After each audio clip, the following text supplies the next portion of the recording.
Assalamualaikum warahmatullahi wabarakatuh. Berikut adalah video koneksi antar materi modul 3.2A9 Pemimpin Pembelajaran dalam Pengelolaan Sumber Daya. Saya Nur Aini Furkon, SMPN 1 Moyo Utara, CGP Angkatan 2, Kabupaten Sumbawa, Nusa Tenggara Barat. Secara keseluruhan, modul 3.2 mengajak kita untuk membayangkan menjadi pemimpin yang dapat menggerakkan komunitas dan lingkungan sekolah. Pemimpin penggerak yang dapat menggerakkan ekosistem adalah untuk berdaya guna, bukan saja terhadap sekolah, tetapi juga terhadap masyarakat di sekitarnya.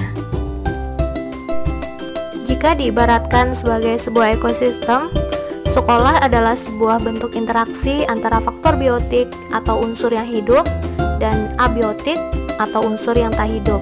Kedua unsur ini saling berinteraksi satu sama lainnya sehingga mampu menciptakan hubungan yang selaras dan harmonis. Faktor-faktor biotik yang ada dalam ekosistem sekolah diantaranya adalah murid, guru, kepala sekolah, penjaga laboran, pengawas, tenaga kependidikan, wali murid, satpam, tukang kebun, dan seterusnya. Sedangkan faktor-faktor yang juga berperan aktif dalam menunjang keberhasilan atau yang kita sebut dengan faktor abiotik antara lain adalah keuangan dan sarana serta prasarana. Pada modul 1.1 kita telah belajar memahami maksud pendidikan itu sendiri.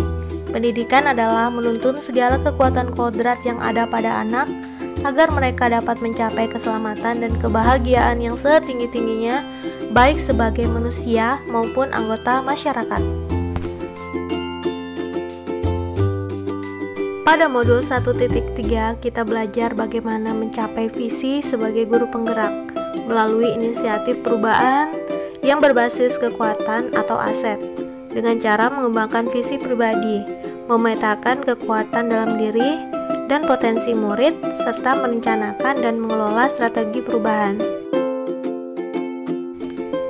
Penting sekali menumbuhkan budaya positif di sekolah. Hal-hal penting dalam membangun budaya positif yaitu tujuan membangun budaya positif adalah menumbuhkan karakter anak. Tujuan akhir dari disiplin adalah agar anak memahami perilaku mereka sendiri, mengambil inisiatif, menjadi bertanggung jawab atas pilihan mereka, dan menghargai diri mereka sendiri dan orang lain. Tindakan guru yang tepat yaitu dengan bertanya dan membuat kesepakatan agar mendorong motivasi intrinsik.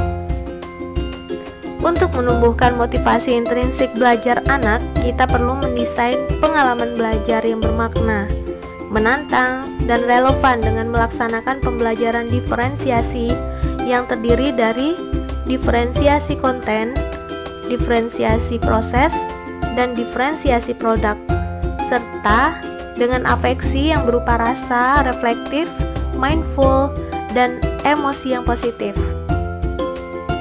Pembelajaran yang berpihak pada murid menumbuhkan kenyamanan dan kesejahteraan psikologis atau yang disebut dengan well-being pendidikan di sekolah. Karenanya, guru harus mempelajari kompetensi sosial emosional, yaitu keterampilan resiliensi, pengambilan keputusan yang bertanggung jawab, kesadaran diri, pengelolaan diri, kesadaran sosial dengan cara berlatih, berkesadaran penuh atau mindfulness. Untuk melatih kesadaran penuh atau mindfulness, kita harus berpikir positif.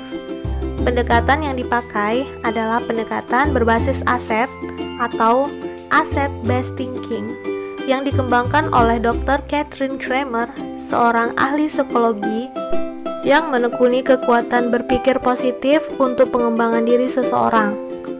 Pendekatan ini merupakan cara praktis menemukan dan mengenali hal-hal yang positif dalam kehidupan dengan cara fokus pada aset dan kekuatan. 7 aset modal utama yang dapat digunakan untuk mengembangkan sekolah yaitu modal manusia, modal sosial, modal fisik, modal lingkungan atau alam, modal politik, modal finansial, serta modal agama dan budaya.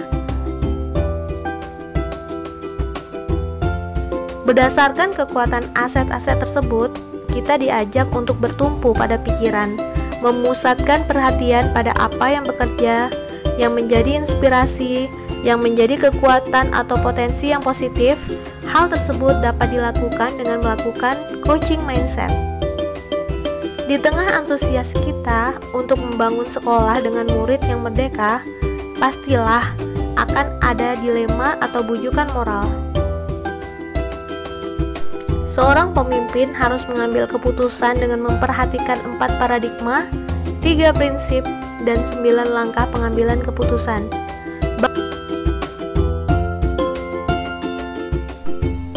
Bagja, buat pertanyaan utama, ambil pelajaran, gali mimpi, jabarkan rencana, dan atur eksekusi.